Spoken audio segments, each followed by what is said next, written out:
Assalamualaikum warahmatullahi wabarakatuh. Yang saya hormati Bapak Amri selaku dosen pengampu, serta teman-teman sekalian yang saya banggakan, dimanapun berada. Perkenalkan, saya Dewi Permaiswari Nugraha dengan NPM 4120 4720 121048. Nah, pada kesempatan kali ini saya akan mempresentasikan makalah yang berjudul Hubungan Struktur, Sintesis, Karakterisasi, dan Sifat Komposit Layer Double Hydroxide atau LDH dengan graphene oxide atau GO terhadap performa absorpsi zat warna pada limbah cair tekstil. Nah, saya akan berusaha menjelaskannya secara verbal dengan harapan teman-teman dapat memahaminya meskipun hanya mendengarkannya saja. Nah, mungkin melalui presentasi ini saya akan membahas bagaimana metode sintesis mempengaruhi struktur komposit LDH-GO, lalu juga bagaimana struktur tersebut dikarakterisasi, serta bagaimana perubahan struktur dan sifat material dapat meningkatkan kemampuan absorpsinya dalam menghilangkan zat warna pada limbah cair tekstil. Oke. Sebelum masuk ke pembahasan utama, berikut adalah garis besar materi yang akan disampaikan. Jadi akan ada pendahuluan, lalu pembahasan selanjutnya adalah struktur dan kristalografi, lalu ada metode sintesis, selanjutnya adalah karakterisasi materialnya, lalu termodinamika absorpsinya, hubungan struktur dan sifat, lalu aplikasi materialnya, dan terakhir ditutup dengan kesimpulan. Latar belakang permasalahan. Jadi dapat dilihat pada bagian kiri. Jadi seiring dengan berkembangnya industri tekstil, jumlah limbah cair tuh yang dihasilkan semakin meningkat ya. Nah, limbah ini tuh mengandung berbagai zat warna sintetis yang bersifat stabil, sulit terdegradasi secara alami dan dapat bertahan lama di lingkungan. Nah, keberadaan zat warna ini di perairan tuh sebenarnya tidak hanya mengubah warna air ya, tapi dari beberapa jurnal yang saya baca, dia tuh juga menghambat penetrasi cahaya matahari sehingga proses fotosintesis organisme akuatik itu dapat terganggu. Nah, selain itu, kita juga mengetahui nih sebenarnya zat warna sintetis itu kan bersifat toksik, mutagenik, bahkan berpotensi karsinogenik ya, sehingga dapat membahayakan lingkungan maupun kesehatan manusia. Nah, dengan berbagai alasan itu, berbagai metode telah dikembangkan untuk mengatasi nih permasalahan tersebut, seperti proses biologis, koagulasi, oksidasi, dan filtrasi. Tapi karena struktur kimia zat warna sintetis itu sangat stabil, metode-metode tersebut tuh masih memiliki keterbatasan dalam menghilangkan zat warna secara efektif. Nah, oleh karena itu, bisa kita lihat pada bagian kanan, metode absorpsi itu sebenarnya menjadi salah satu pendekatan yang banyak dikembangkan karena relatif sederhana, efisien, mampu menghilangkan zat warna dengan baik, dan salah satu material ya yang paling menunjukkan potensi besar itu adalah komposit LDH, yaitu layered double hydroxide dengan atau dikombinasikan dengan graphene oxide atau GO. Nah, jadi penggabungan kedua material ini tuh diharapkan menjadi sifat yang saling melengkapi, sehingga tuh kemampuan absorpsinya menjadi lebih baik dibandingkan LDH maupun GO yang digunakan secara sendiri-sendiri atau terpisah. Nah, pada pembahasan ini sebenarnya ini mengenai komposit LDH-GO. Jadi mereka ini kan sebenarnya dibangun dari dua material dengan karakteristik unggul yang saling melengkapi ya. Jadi kayak menghasilkan adsorben, yang diharapkan menghasilkan adsorben dengan performa yang lebih baik. Nah, kalau misalnya kita lihat nih pada bagian kiri, itu adalah layer double hydroxide atau LDH. Jadi LDH sendiri ini memiliki struktur berlapis yang mirip mineral bauxite. Jadi lapisan itu bermuatan positif. Nah, sedangkan di antara lapisannya ini terdapat ruang antar lapis yang berisi anion dan molekul air. Nah, karena memiliki ruang antar lapis, aldehyde ini mampu melakukan pertukaran anion dan proses interkalasi, sehingga molekul polutan tuh gak hanya terabsorpsi di permukaan, tapi juga dapat masuk ke dalam struktur material. Nah, LDH juga memiliki stabilitas kimia dan termal yang baik sehingga banyak sebenarnya yang dimanfaatkan sebagai adsorben. Nah, lalu apabila kita lihat pada bagian kanan itu adalah grafen oxide atau GO. Jadi GO ini berbentuk lembaran karbon 2 dimensi yang telah mengalami oksidasi. Jadi pada gambar terlihat nih berbagai gugus fungsi oksigen seperti gugus hidroksil atau OH, lalu juga ada epoksi, karbonil, karboksil atau COOH. Nah, gugus-gugus fungsi ini yang membuat GO menjadi memiliki luas permukaan yang tinggi. Jadi bersifat hidrofolik dan sangat reaktif. Nah, karena itu GO ini mampu berinteraksi dengan molekul zat warna melalui ikatan hidrogen, itu juga melalui interaksi elektrostatik dan juga interaksi Pi dengan Pi, sehingga memang sangat baik atau sangat bisa digunakan sebagai material adsorben. Nah, bisa kita lihat nih pada bagian tengah nih. Bagian tengah ini menunjukkan bagaimana LDH dan GO ini dikombinasikan menjadi komposit. Jadi lembaran GO ini tuh berada di antara lapisan LDH sehingga terbentuk antarmuka yang menghasilkan sifat baru. Nah, pada bawahnya itu adalah sinergi antara LDH dan GO. Nah, interlayernya tuh sebenarnya akan menjadi lebih terbuka dan mudah diakses. Lalu juga dispersi partikelnya menjadi lebih baik sehingga aglomerasinya berkurang. Nah, luas permukaan dan jumlah situs aktifnya akan meningkat serta berbagai mekanisme absorpsi dapat bekerja secara sinergis. Nah, jadi peningkatan performa komposit ini tuh bukan cuma mencampurkan LDH dan GO, tetapi karena terbentuknya interaksi antar fasa antara kedua material tersebut yang menghasilkan sifat baru yang lebih baik dibandingkan masing-masing material secara terpisah. Nah, mengapa nih LDH dikombinasikan dengan grafen oxide? Mungkin pada penjelasan sebelumnya sudah cukup dijelaskan, tapi untuk lebih jelasnya pada LDH sendiri bisa dilihat pada bagian kiri.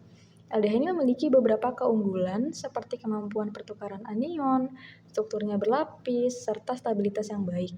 Tapi LDH ini memiliki kelemahan di mana partikel-partikelnya ini mudah mengalami aglomerasi atau saling menggumpal. Nah, ketika terjadi aglomerasi, sebagian siklus aktif ini akan tertutup sehingga kemampuan absorpsinya menjadi kurang optimal.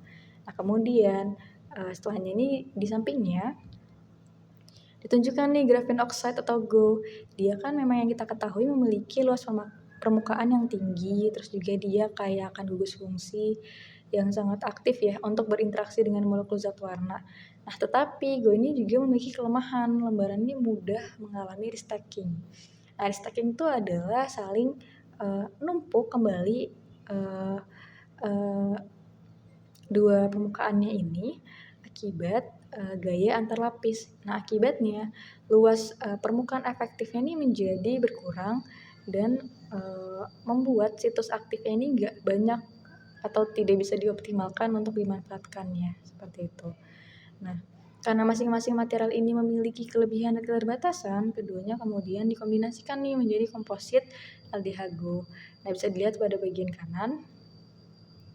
Nah, pada gambar sendiri tuh ditunjukkan tuh gugus fungsi oksigen pada GO tuh dapat berinteraksi dengan lapisan LDH sehingga terbentuk antarmuka atau interface yang stabil. Nah, interaksi ini tuh membuat partikel LDH lebih terdispersi sehingga aglomerasi berkurang. Nah, sekaligus menjaga lembaran GO-nya ini tidak mudah mengalami restacking. Jadi kayak komposit yang terbentuk itu memiliki luas permukaan yang lebih besar, distribusi situs aktif yang lebih merata, akses molekul zat warna yang menuju permukaan absorbennya itu menjadi lebih mudah, serta memungkinkan beberapa mekanisme absorpsi bekerja secara bersamaan. Jadi kayak pertukaran anion, interaksi elektrostatik, ikatan hidrogen, interaksi Pi dan Pi, seperti itu. Nah, pada slide ini sebenarnya struktur kristal dan interface LDH-GO-nya tadi sudah ditunjukkan pada slide-slide sebelumnya. Mungkin yang bisa lebih di-highlight pada slide ini adalah pada bagian D atau bagian bawah slide bisa dilihat. Itu adalah interface LDH-GO. Jadi interaksi utamanya itu interaksi elektrostatik yang tadi dijelaskan. Jadi kayak antara lapisan LDH-nya ini yang bermuatan positif dengan gugus fungsi bermuatan negatif pada GO. Nah, kemudian interface juga ikatan hidrogen yang terbentuk melalui gugus hidroksil dan karboksil. Lalu juga ada interaksi P2P. Nah, dia nih berperan saat mengabsorpsi molekul zat warna aromatik biasanya.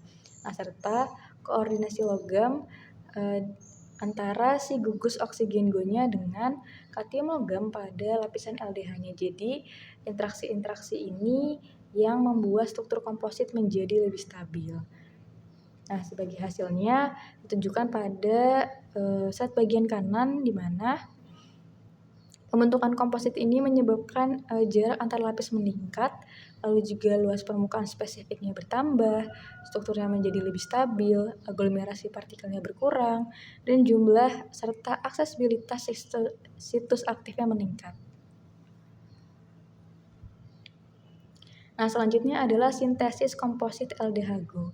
Nah, jadi sebenarnya banyak atau berbagai metode tuh dapat digunakan untuk mensintesis komposit LDH-GO.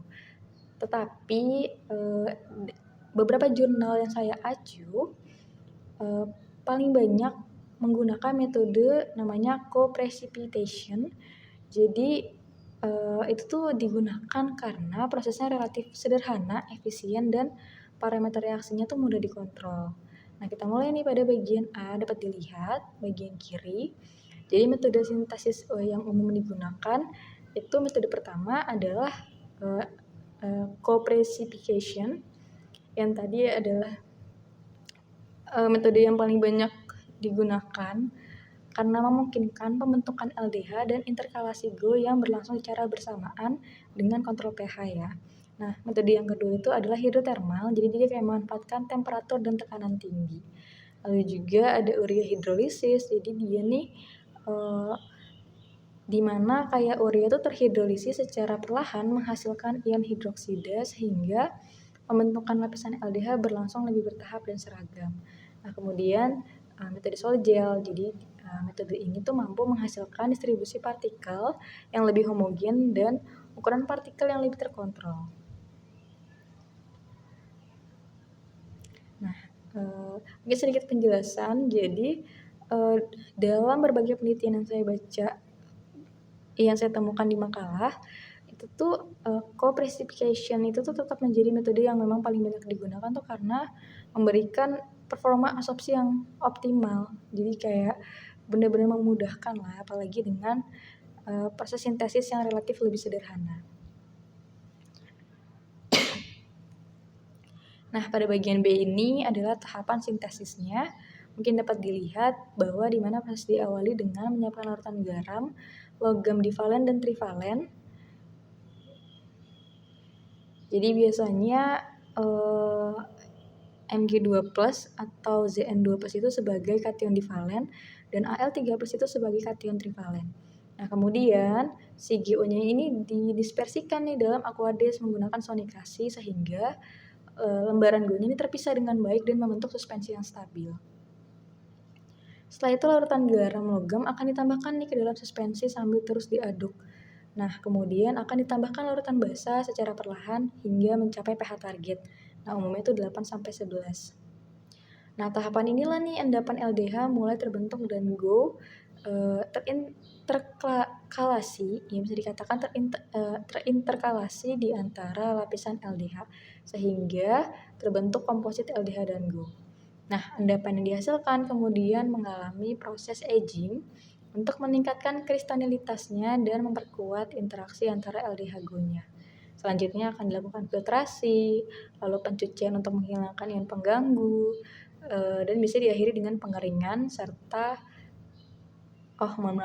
sehingga diperoleh komposit LDH GO yang siap dikarakterisasi dan digunakan sebagai adsorben.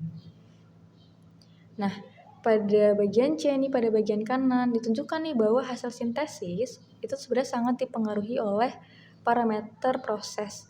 Jadi ada pH, ada rasio kation divalen dan trivalen. Lalu juga ada loading Go. Loading Go itu dia penambahan Go. Lalu juga ada temperatur sintesis, ada waktu aging, dan juga kecepatan pengadukan yang itu sebenarnya akan mempengaruhi kristalinitas, homogenitas, serta interaksi antara LDH dan Go-nya sendiri. Nah, pada karakterisasi material komposit LDH Go, mungkin singkatnya melalui karakterisasi ini kita tuh dapat mengetahui perubahan struktur kristal, lalu juga mengetahui keberadaan gugus fungsi, morfologi permukaannya, komposisi unsurnya, hingga kestabilan termalnya dari material yang dihasilkan nih.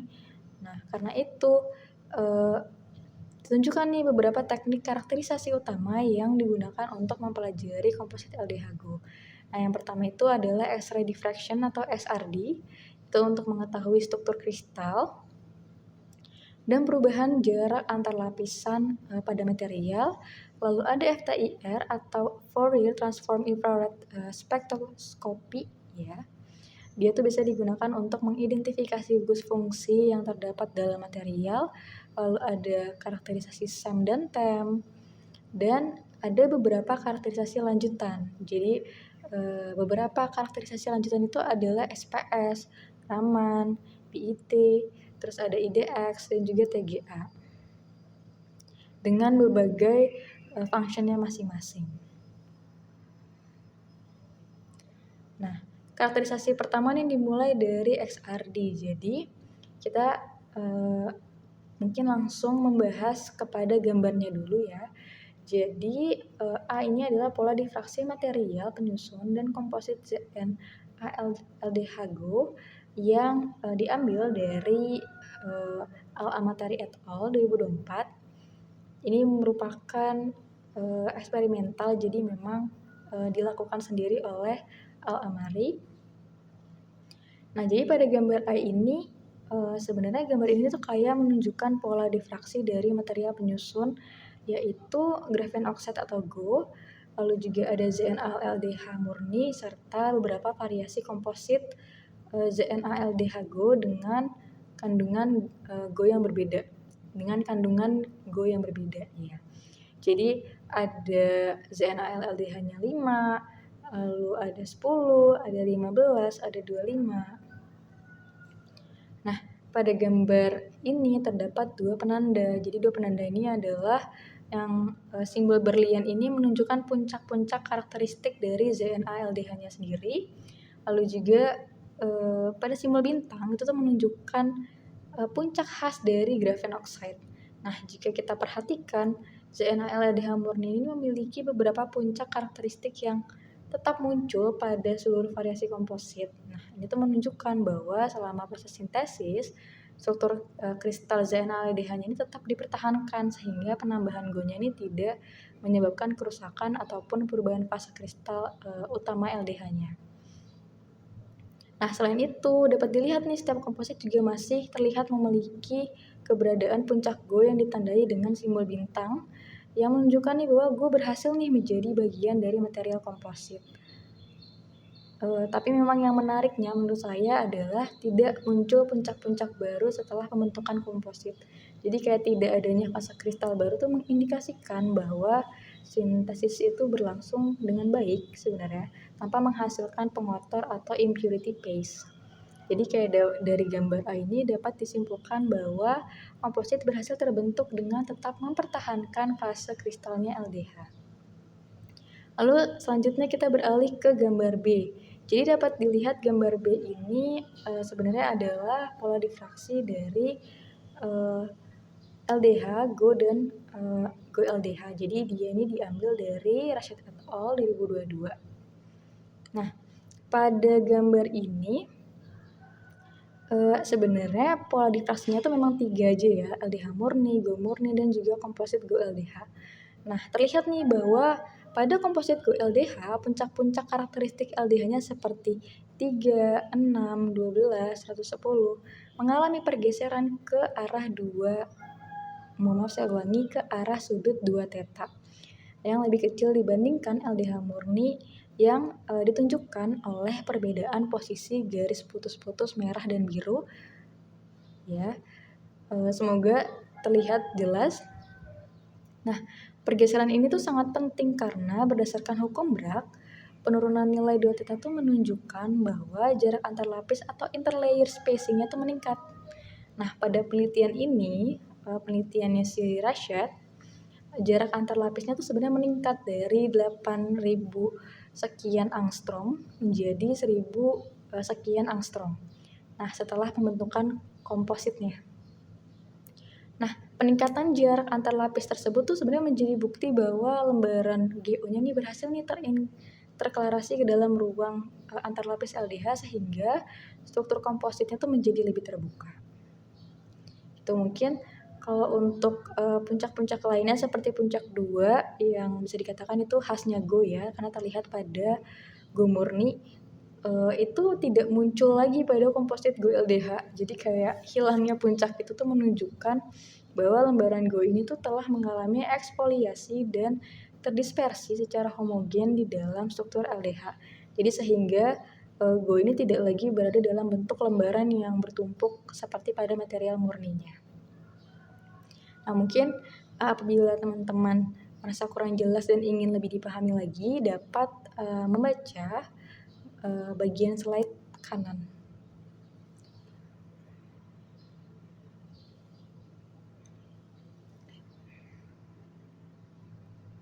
Selanjutnya adalah karakterisasi gugus fungsi FTIR. Masih dengan acuan yang sama, pada gambar A adalah FTIR dari penelitian Al-Amari. Jadi gambar ini tuh membandingkan spektrum FTIR Go murni lalu juga ZNA-LDH dengan beberapa variasi komposit ZNA-LDH-nya tapi sebelum proses absorpsi ya. Nah, jika diperhatikan di seluruh sampel nih terlihat memiliki pita serapan yang lebar ya di sekitar 3.400 cm yang merupakan vibrasi regangan kayaknya untuk gugus hidroksil atau OH stretching.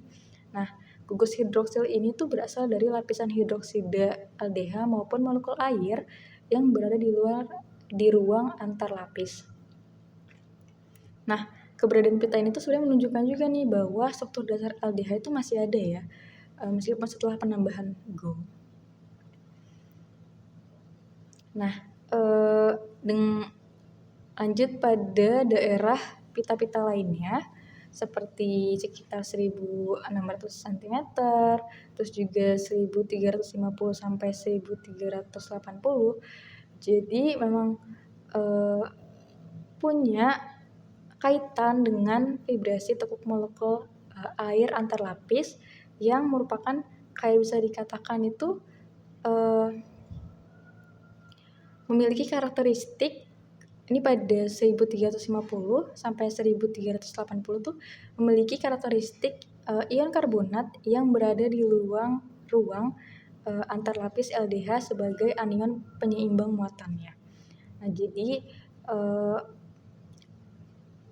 pada gelombang yang lebih rendah lagi, pada 500 sampai 800 tuh sebenarnya kayak pita ini tuh berasal dari vibrasi ikatan logam oksigen. Jadi seperti ZNO itu juga ada ALO maupun ZNOAL. Jadi kayak pita-pita ini tuh sebenarnya ciri khas struktur dari layer double hydroxide dan masih tetap muncul pada seluruh variasi komposit. Jadi kayak menunjukkan bahwa penambahan grafen oxide itu tidak menghilangkan struktur fungsi utama maupun struktur kimia LDH. Nah, apabila kita lihat selanjutnya nih pada gambar B dari si Rashad et al. Nah, berbeda dengan gambar A, penelitian ini itu nggak hanya membandingkan LDH dan Go dan juga LDH Go, tetapi dia juga menampilkan spektrum material setelah digunakan untuk menabsorpsi zat warna methyl orange, yaitu MOLDH dan juga MO-GO-LDH. Jadi memang ada kesalahan judul di bagian B. Nah, pada Go murni terlihat beberapa gugus fungsi khas seperti pita di sekitar 1700 cm yang menunjukkan vibrasi dari gugus karbonil CO, lalu juga ada pita di sekitar 1500 cm yang berkaitan dengan ikatan C dengan C, serta pita di sekitar 1300 dan 1000 yang menunjukkan keberadaan gugus oksigen seperti COH dan CO juga. Jadi kayak gugus-gugus oksigen ini nih yang memberikan sifat aktif pada permukaan grafene oxide. Nah, setelah si GO ini dikombinasikan dengan LDH membentuk GO-LDH, beberapa pita serapannya ini mengalami pergeseran posisi. Jadi kayak perubahan ini tuh kayak menunjukkan bahwa gugus fungsi pada GO itu telah berinteraksi dengan gugus hidroksil maupun lapisan logam pada LDH sehingga terbentuk komposit yang stabil melalui interaksi kimia, bukan hanya sekedar pencampuran secara fisik. Nah, setelah proses absorpsi metil orange pun spektrum FTIR-nya ini pada MOLDH dan juga MO-GO-LDH kembali mengalami perubahan. Nah, perubahan ini tuh mengindikasikan bahwa gugus hidroksil, gugus oksigen pada GO, serta situs aktif pada LDH berperan langsung dalam proses pengikatan molekul zat warna selama absorpsi. Gitu. Mungkin untuk lebih jelasnya lagi dapat dilihat di bagian kanan. Selanjutnya adalah karakterisasi morfologi dan stabilitas. Jadi pada slide ini tuh yang disampilkan itu adalah karakterisasi SEM dan juga TGA. Dia ini sama-sama dari penelitian Rashad. Mungkin kita akan zoom sedikit. Ya, pada bagian SEM agar lebih terlihat. Nah, jadi pada gambar A ini tuh adalah hasil karakterisasi menggunakan namanya scanning elektron mikroskopi atau yang kita tahu adalah SEM. Teknik itu bisa digunakan untuk mengamati bentuk, ukuran, serta susun partikel pada permukaan materialnya. Nah, pada bagian A sampai C ditampilkan nih morfologi LDH murninya dengan pembesaran berturut-turut 500 kali, 1000 kali, sampai 5000 kali. Terlihat nih bahwa LDH memiliki struktur berbentuk lembaran tipis atau platelet yang saling menumpuk membentuk agregat. Nah, bentuk berlapis ini tuh merupakan karakteristik khas material layer double hydroxide. Selanjutnya pada bagian D sampai F, ditampilkan nih morfologi komposit GO-LDH-nya dengan perbesaran yang sama. Setelah dikombinasikan dengan grafene oxide, morfologi permukaannya mengalami perubahan yang cukup jelas ya. Lembaran-lembaran LDH-nya tuh tidak lagi tampak terdistribusi di antara permukaan GO. Mohon maaf, lembaran LDH-nya itu tampak terdistribusi di atas permukaan GO-nya. Jadi membentuk struktur yang lebih kasar serta lebih berpori dibandingkan LDH murninya. Jadi bisa dikatakan perubahan morfologi ini tuh menunjukkan bahwa GO ini berhasil berperan sebagai penyangga atau support bagi partikel LDH sehingga dapat mengurangi penggumpalan atau agregasi antar partikel. Jadi permukaan kompositnya tuh menjadi lebih terbuka dan menyediakan lebih banyak area sebenarnya yang dapat diakses oleh molekul zat warna selama proses absorpsi. Selanjutnya pada bagian B. Ini adalah karakterisasi menggunakan namanya thermogravimetric analysis atau TGA. Jadi dia ini digunakan untuk mengevaluasi stabilitas termal suatu material dengan mengamati perubahan masanya ketika suhu dinaikkan secara bertahap. Nah, pada kurva TGA terlihat bahwa setiap material ini sebenarnya mengalami penurunan massa seiring peningkatan suhu tetapi dengan pola yang berbeda. Nah, pada LDH murni ini penurunan massanya nih terjadi secara bertahap. Tahap pertama suhu rendah berkaitan dengan biasanya hilangnya air yang terabsorpsi di permukaan dan air yang terlapis. Nah, tahap selanjutnya biasanya itu terjadi pelepasan gugus hidroksil dari lapisan LDH-nya atau proses dehidrosilasi. Nah, kemudian tahap selanjutnya itu bisa diikuti dengan dekomposisi anion karbonat yang berada di ruang antarlapis. Nah, sementara itu kalau misalnya kita lihat pada Go, dia tuh menunjukkan penurunan massa yang lebih besar pada suhu yang relatif lebih rendah. Kenapa? Karena banyaknya gugus fungsi yang mengandung oksigen seperti hidroksil, epoksil, karboksil yang kita kita tahu lah ya, dia tuh mudah terdekomposisi ketika dipanaskan. Nah, menariknya pada komposit GoLDH, laju penurunan massanya itu menjadi lebih kecil dibandingkan dengan Go murni. Menunjukkan apa? Menunjukkan bahwa keberadaan LDH mampu meningkatkan stabilitas termal Go-nya melalui interaksi yang kuat antara kedua material tersebut. Dengan kata lain, jadi kayak pembentukan kompositnya tuh membuat material menjadi lebih tahan terhadap pemanasan dibandingkan Go-nya sendiri. Ya, seperti itu. Mungkin untuk yang tidak saya jelaskan mungkin bisa dibaca di bagian kanan. Cuma sebenarnya apa yang saya bahas itu sudah cukup mencakup pemahaman mengenai karakterisasi morfologi tersebut. Selanjutnya adalah karakterisasi lanjutan. Dia ada XPS, ada Raman, ada TGA.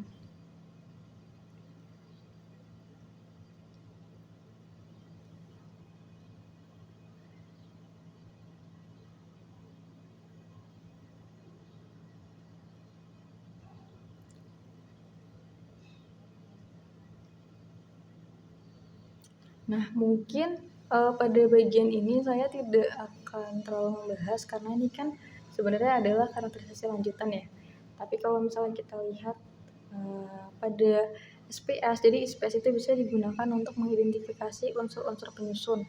Nah, pada spektrum tuh bisa terlihat tuh ada puncak karakteristik seperti di sini tuh ada ZN2P3, ada O1S, ada C1S, ada Al2P.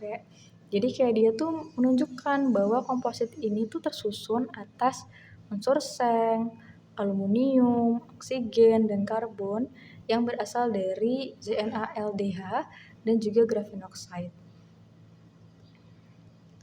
Nah, selanjutnya juga kalau pada Raman, ini bisa digunakan untuk mengevaluasi struktur karbon pada graphene oxide. Jadi pada Go itu kan terlihat tuh ada dua pita tuh, pita D dan pita G.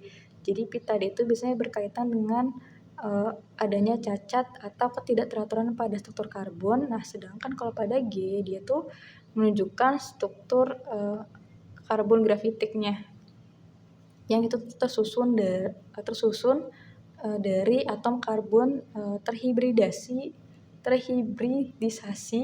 sp2. Nah, jadi setelah si Go ini dikombinasikan dengan LDH menjadi Go LDH, kedua pita tersebut tuh mengalami perubahan justru yang menunjukkan bahwa memang terdapat interaksi yang menyebabkan perubahan nih pada struktur karbon Go-nya juga. Perubahan tersebut menjadi salah satu indikator bahwa pembentukan komposit yang terjadi itu berlangsung dengan baik. Nah, selanjutnya pada TGA. Tadi kita memang sudah membahas sedikit TGA, cuman ini agak sedikit berbeda karena ini tuh kayak mengevaluasi ketahanan materialnya terhadap pemanasan.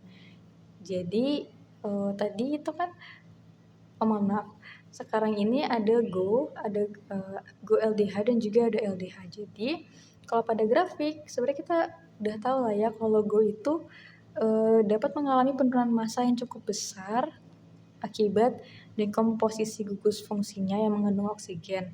Nah, sebaliknya nih, justru kalau kita lihat nih, GoLDH-nya tuh malah komposit GoLDH-nya tuh yang biru itu menunjukkan laju kehilangan massanya tuh malah lebih kecil dibandingkan Go murni, yang menunjukkan bahwa memang keberadaan lapisan LDH tuh mampu meningkatkan stabilitas termal Go sehingga memang material tersebut tuh menjadi lebih tahan terhadap suhu tinggi. Jadi memang pembentukan komposit ini tuh tidak hanya meningkatkan absorpsi tetapi juga menghasilkan material yang lebih stabil selama proses penggunaan. Nah, selanjutnya adalah termodinamika absorpsi komposit LDH Go. Nah, pada bagian kiri ini adalah parameter termodinamikanya. Jadi ada energi bebas Gibbs, lalu juga ada entalpi dan juga ada entropi. Nah, pada parameter pertama, energi Gibbs-nya itu negatif nih, menunjukkan bahwa absorpsi berlangsung secara spontan sehingga molekul warna itu sebenarnya dapat terikat pada permukaan absorben tanpa memerlukan energi tambahan dari luar. Nah, parameter kedua itu pada entalpi. Jadi karena dia positif, dia itu menunjukkan bahwa proses absorpsi itu bersifat endotermik. Artinya absorpsi akan berlangsung lebih baik ketika suhu dinaikkan karena sistem menyerap energi dari lingkungan. Lalu juga ada parameter ketiga yaitu adalah entropi. Entropi ini dia positif yang menunjukkan adanya peningkatan ketidakteraturan pada antar muka pada cair selama proses absorpsi. Dia jadi mengindikasikan bahwa interaksi antara absorben dan molekul zat warna menyebabkan sistem menjadi lebih dinamis.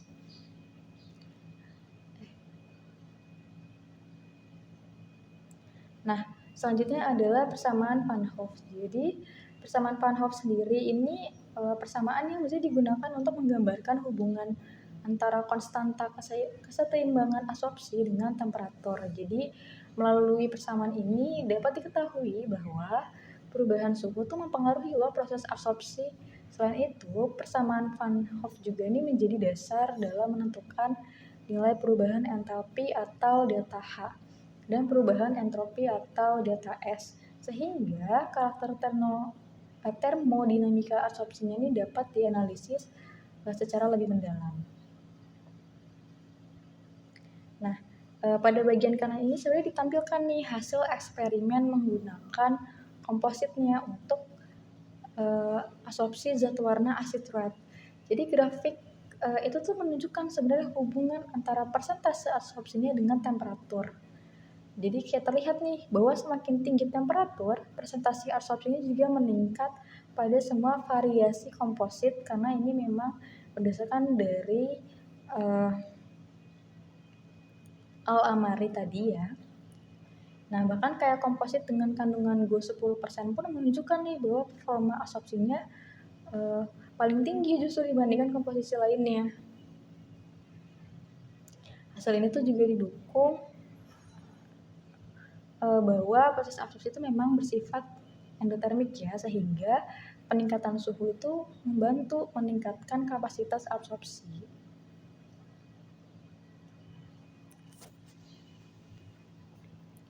Nah, selanjutnya adalah aplikasi komposit LDH-GO sebagai absorben zat warna. Oke, jadi berdasarkan hasil penelitian nih dari si Al-Amari dan juga Rashad, penambahan graphene oxide itu terbukti loh mampu meningkatkan efisiensi maupun kapasitas absorpsi. Nah, pertama tuh dapat kita lihat dari pengaruh pH terhadap absorpsi acid red. Nah, jadi grafik ini tuh menunjukkan nih hubungan antara pH larutan dengan absorpsi acid rednya sendiri yang terlihat bahwa LDH maupun komposit GoLDH memberikan efisiensi absorpsi tertinggi pada kondisi asam, yaitu sekitar 2 sampai 3. pH 2 sampai 3. Jadi setelah pH meningkat, presentasi absorpsi menurun secara bertahap. Nah, kenapa? Karena pH sendiri itu mengontrol muatan permukaan absorben. Jadi pada kondisi asam, permukaan LDH itu menjadi lebih bermuatan positif sehingga mampu menarik molekul acid red yang merupakan zat warna anionik. Selain itu dapat dilihat ya bahwa pada komposit GoLDH 10% pun selalu memiliki efisiensi absorpsi lebih tinggi dibandingkan LDH murninya, yang menunjukkan bahwa penambahan GO ini tuh benar-benar berhasil meningkatkan kemampuan absorpsi material. Nah, kedua pada pengaruh waktu kontak terhadap absorpsi methyl orange. Jadi grafik kedua ini menunjukkan nih bahwa kapasitas absorpsi meningkat sangat cepat pada tahap awal, kemudian laju peningkatannya mulai melambat nih hingga mencapai kesetimbangan sekitar menit ke 80 sampai 120. Iya. Jadi kayak peningkatan yang cepat ini tuh pada awalnya tuh terjadi karena masih banyak situs aktif yang tersedia nih pada permukaan adsorben. Jadi seiring berjalannya waktu, situs aktif ini mulai terisi oleh molekul zat warna sehingga laju adsorpsinya itu menjadi lebih lambat hingga akhirnya mencapai keadaan setimbang. Nah, selain itu terlihat nih bahwa komposit GLDH memiliki kapasitas adsorpsi yang lebih tinggi dibandingkan LDH murni pada seluruh waktu kontak. Ketiga adalah pengaruh konsentrasi awal terhadap adsorpsi metil orange. Nah, pada grafik ketiga ini terlihat nih bahwa kapasitas adsorpsi meningkat seiring dengan bertambahnya konsentrasi awal dari zat warna. Jadi semakin tinggi konsentrasi, semakin banyak molekul zat warna yang tersedia untuk berinteraksi dengan permukaan adsorben sehingga nilai kapasitas adsorpsinya juga meningkat. Nah, komposit GLDH nih menunjukkan kapasitas adsorpsi yang lebih tinggi dibandingkan LDH murni dalam setiap variasi konsentrasi yang menunjukkan memang penambahan GO.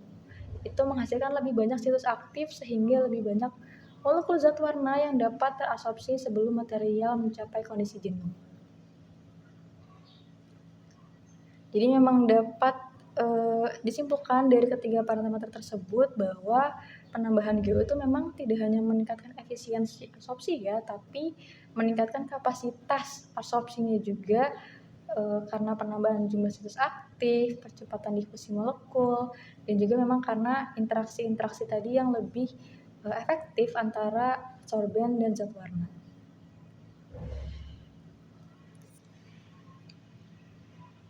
Nah, hubungan struktur, karakterisasi, dan juga performa absorpsi. Jadi memang pada tahap pertama itu adalah sintesis, jadi memang komposit itu disintesis, dikombinasikan. Lalu pada tahap kedua itu adalah karakterisasi, jadi dilakukan karakterisasi menggunakan beberapa teknik untuk mencari bukti apakah ada perubahan struktur, apakah ada perubahan sifat material, apakah komposit menjadi lebih stabil dan lebih baik dibandingkan dengan material penyusunnya. Lalu juga ternyata ditemukan bahwa terdapat nih perubahan struktur yang kemudian berdampak langsung terhadap performa adsorpsi. Nah, peningkatan performa adsorpsi tersebut terjadi karena memang interaksi antara adsorben dengan molekul zat warnanya memang semakin kuat. Nah, mekanisme tersebut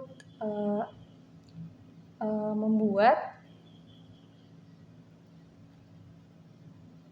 pengaplikasiannya itu menjadi lebih mudah dan juga lebih baik sehingga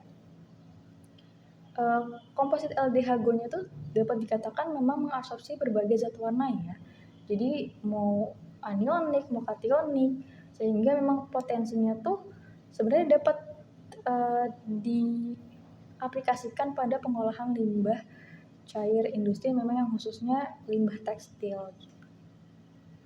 Jadi memang memiliki potensi untuk diaplikasikan dalam skala yang lebih besar.